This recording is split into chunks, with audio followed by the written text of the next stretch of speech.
Kindly subscribe my channel and hit on the bell icon for further notification. Hello friends, welcome back in your best channel MS Coaching Institute. Friends, आज मैं refraction of the light में law of refraction of light पढ़ाने जा रहा हूं, जो हमारे light lesson का पार्ट नंबर 23 या वीडियो नंबर 23 है। ठीक है दोस्तों, तो हम यहां पर जिस तरह से लॉ ऑफ रिफ्लेक्शन पढ़े थे, वैसे ही हमको पढ़ना है laws of refraction of light. हमारा जो रिफ्रैक्शन होता है लाइट का, जब हम लोगों ने पढ़ा हुआ है कि एक मीडियम से दूसरे मीडियम में लाइट ट्रेवल करती है, तो जैसे ही वो फर्स्ट मीडियम से सेकंड मीडियम में एंटर करती है, तो उनके लाइट नॉर्मल की तरफ या नॉर्मल से दूर क्या करते हैं, बेंट हो जाते हैं। इसी नेचर को कहा गया रिफ्रैक्शन ऑफ लाइट। अब ये रिफ्रैक्शन ऑफ लाइट किन लॉज पर डिपेंड होता है, क्या लॉ है जो रिफ्रैक्शन के लिए जरूरी है, तो उसके लिए दो लॉ हैं। फर्स्ट लॉ क्या कहता है? फर्स्ट लॉ बहुत ही सिंपल है, the incident ray, the refracted ray and the normal at the point of incidence all lie in the same plane. ये क्या कहना चाह रहा है कि हमारा जो इंसिडेंट रे होगा और जो रिफ्रैक्टेड रे होगा, और हम जो नॉर्मल पॉइंट बनाते हैं, नॉर्मल खींचते हैं, ये तीनों जो होते हैं, ये सारे के सारे क्या होते हैं, सेम प्लेन पर लाई करते हैं।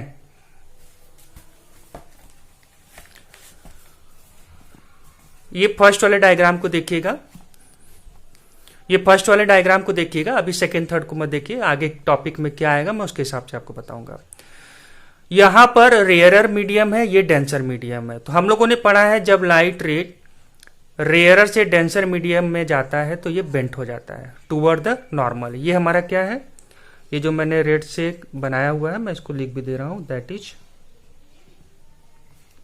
नॉर्मल। तो हमारा फर्स्ट लॉ क्या कहता है कि इंसिडेंट रे, रिफ्रैक्टेड रे और ये जो नॉर्मल है, ये तीनों क्या होते हैं, सेम प्लेन पर, सेम प्लेन पर। ये कौन सा बॉर्डर है, ये वो बॉर्डर है जहां से रेयरर और डेंसर मीडियम का एक बाउंड्री जो समझ लीजिए।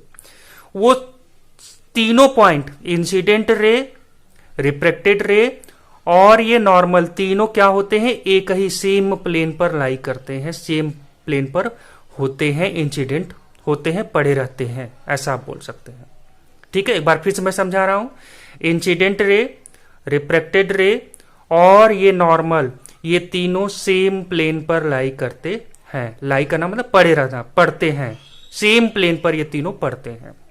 ठीक है, अब सेकेंड लॉ जो हमारा है रिफ्रैक्शन ऑफ द लाइट का, ये बहुत ही one of the most important law है और कहा जाता है रिफ्रैक्शन ऑफ द लाइट जो है स्नेल्स लॉ के नाम से जाना जाता है, क्योंकि ये बहुत ही इंपॉर्टेंट एक लॉ उन्होंने दिया। इनका नाम था, पूरा नाम था विलेब्रॉड स्नेल। इन्होंने 1621 में बाई एक्सपेरिमेंट अपना एक लॉ दिया for the refraction of the light के लिए। वो क्या है हम अभी पढ़ते हैं, उन्हीं के नाम पर स्नेल्स लॉ जाना जाता है, जिसे हम लोग सेकेंड लॉ ऑफ रिफ्रैक्शन भी कहते हैं। ये क्या बताता है, सबसे पहला चीज आता है कि स्नेल्स लॉ बताता क्या है। तो स्नेल ने क्या किया था, ये बताया था it gives a relationship between the angle of incidence and the angle of refraction. इन्होंने बताया था कि जो एंगल ऑफ इंसिडेंट होता है, जिसको आप जानते हैं आई से रिप्रेजेंट किया जाता है, और रिफ्रैक्शन को आर से, इन दोनों के बीच में क्या रिलेशनशिप है, एंगल ऑफ आई और एंगल ऑफ आर, इन दोनों के बीच में क्या रिलेशनशिप है, इसे स्नेल्स ने जस्टिफाइड किया था, बताया था। इसीलिए हम इसे स्नेल्स लॉ के नाम पे, उनके नाम पर ही रखे हैं। और अगर कोई पूछे स्नेल्स लॉ क्या बताता है, तो आप पहला चीज बताइएगा कि ये एंगल ऑफ इंसिडेंट और एंगल ऑफ रिफ्रैक्शन के बीच में क्या रिलेशनशिप होता है, वो स्नेल्स लॉ बताते हैं। ठीक है, अब इन्होंने बताया क्या, पहले थ्योरेटिकली देख लेते हैं, फिर मैं उसको डायग्राम के थ्रू समझाएंगे, बहुत ही आराम से आपको समझ में आ जाएगा।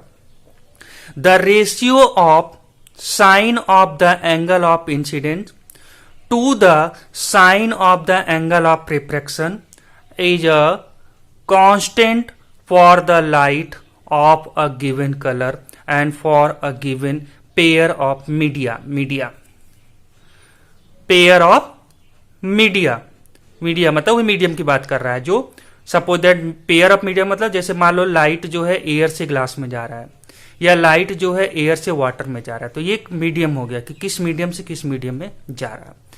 इन्होंने एग्जैक्टली कहा क्या, इन्होंने कहा कि जो इंसिडेंट एंगल होता है हमारा, जिसको हम आई से रिप्रेजेंट करते हैं, उसका अगर मैं साइन ले लूं, मैथमेटिकली जो आप पढ़ते हैं, साइन वैल्यू जो होती है उस एंगल का, divided by angle of refraction जिसको आर कहते हैं, उसका साइन वैल्यू ले लो, मतलब साइन आर, इन दोनों का जो रेशियो आएगा, मतलब sine I by sine R, इनकी वैल्यू क्या होती है, कांस्टेंट होती है। किसके लिए, for a given colour and for a given pair of medium के लिए। अगर जब तक आपका मीडियम कांस्टेंट है, मतलब आप मीडियम चेंज नहीं कर रहे हैं, तब तक आप एंगल को कुछ भी चेंज कर लीजिए, उनके बीच का वैल्यू हमेशा कांस्टेंट ही होता है, उनका रेशियो हमेशा कांस्टेंट होता है। अभी थोड़ी देर पहले मैंने डायग्राम आपको दिखाया था, पर यहां पर ये 3 क्यों बनाया हूं मैं उसको समझा रहा हूं। अब आपको अगर थ्योरेटिकली समझ में नहीं आया स्नेल्स लॉ, तो मैं इसको डायग्राम के थ्रू समझाता हूं और डेफिनेटली आपको बहुत अच्छे से समझ में आ जाएगा। मान लीजिए लाइट रेयरर मीडियम से डेंसर मीडियम में एंट्री करता है, और आपको मालूम है कि जब रेयर से डेंसर में जाएगा तो ये नॉर्मल की तरफ क्या हो जाएगा, बेंट हो जाएगा, सीधे सीधे ये जाता। मैं आपको स्केल से भी शो कर दे रहा हूं, ये सीधे सीधे जाता इंसिडेंट एंगल, ये सीधे सीधे जाता, ये हमारा इंसिडेंट रे है। तो रूल के हिसाब से लाइट स्ट्रेट लाइन फॉरवर्ड होता है, तो ये ऐसे स्ट्रेट लाइन जाता है, लेकिन देखिए क्या हो गया, बेंट हो गया। ठीक है, किधर, नॉर्मल की तरफ। तो मेरे कहने का मतलब ये है कि जब लाइट रे रेयर मीडियम से डेंसर मीडियम में जाता है तो नॉर्मल की तरफ बेंट हो जाता है। ठीक है, यहां तक की बात आपको समझ में आ चुकी होगी और ऑलरेडी आप इसको जानते भी हैं। अब यहां पर angle of I, incident angle और रिफ्रैक्टेड एंगल, इन दोनों के बीच में स्नेल्स लॉ के अकॉर्डिंग साइन आई और साइन आर, मतलब एंगल ऑफ आई इंसिडेंट का sine value divided by angle of R का साइन वैल्यू, ये दोनों की रेशियो जो होंगे वो हमेशा क्या आएंगे, कांस्टेंट होंगे। ठीक है, एंगल आई मैंने लिख भी दिया इंसिडेंट एंगल, और आर क्या है, रिफ्लेक्टेड एंगल है। तो according to the Snell's law क्या हो जाएगा, इंसिडेंट एंगल का साइन वैल्यू और रिफ्लेक्टेड एंगल का साइन वैल्यू ये हमेशा क्या रहेंगे, कांस्टेंट। कब तक कांस्टेंट रहेंगे, अंटिल मीडियम रिमेन सेम। अब यहां पर मैं आगे 2 डायग्राम और बनाया हूं, मैं इसको समझाता हूं, कहना ही क्या चाहते हैं, बहुत इंपॉर्टेंट है, कई बच्चे इसको डीपली नहीं समझ पाते हैं। समझिएगा, सेम मीडियम मैंने लिया हुआ है, जो भी मैंने मीडियम लिया, मान लीजिए एयर से मैं वाटर की बात कर रहा था, एयर से ग्लास कर रहा था, तो जो पहला डायग्राम था, अब आप इंसिडेंट एंगल को चेंज कर दीजिए, मीडियम आपने चेंज नहीं किया है, इस चीज को याद रखिएगा। अब आप एंगल कोई भी चेंज करिए, अब आप एंगल चेंज करेंगे तो डेफिनेटली रिफ्रैक्टेड एंगल भी उसके अकॉर्डिंग चेंज होगा, ये तो होगा। तीसरे डायग्राम में भी ये चीज है, आप इंसिडेंट एंगल चेंज करिए तो रिफ्रैक्टेड एंगल भी चेंज होगा।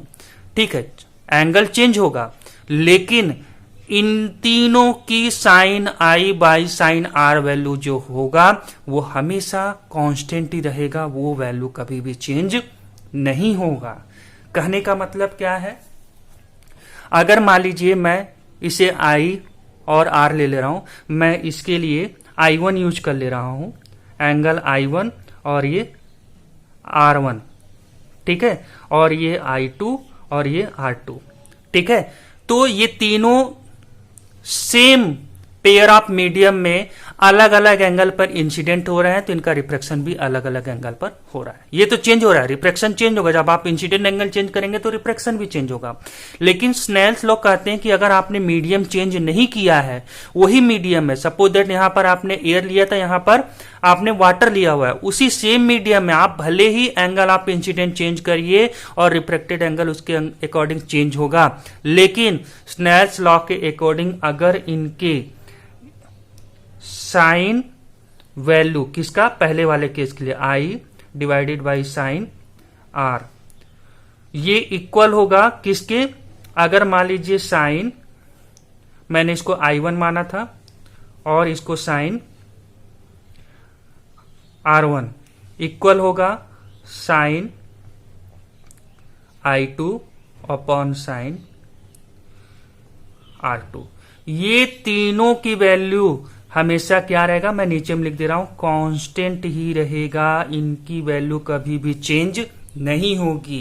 कब तक चेंज नहीं होगी, तो उन्होंने कहा जब तक आप ये मीडियम को चेंज ना कर दीजिए, जब तक आप मीडियम को चेंज नहीं कर, सपोज दैट यहां पर आपने एयर और ग्लास लेकर के कोई वैल्यू फाइंड आउट किया तो जो वैल्यू आई, अगर आप यहां पर एयर और वाटर कर दिए, पहले एयर और ग्लास था, अब एयर और वाटर कर दिया, तो मीडियम चेंज हो गया, तो इसकी वजह से क्या होगा, वैल्यू अब चेंज होगा।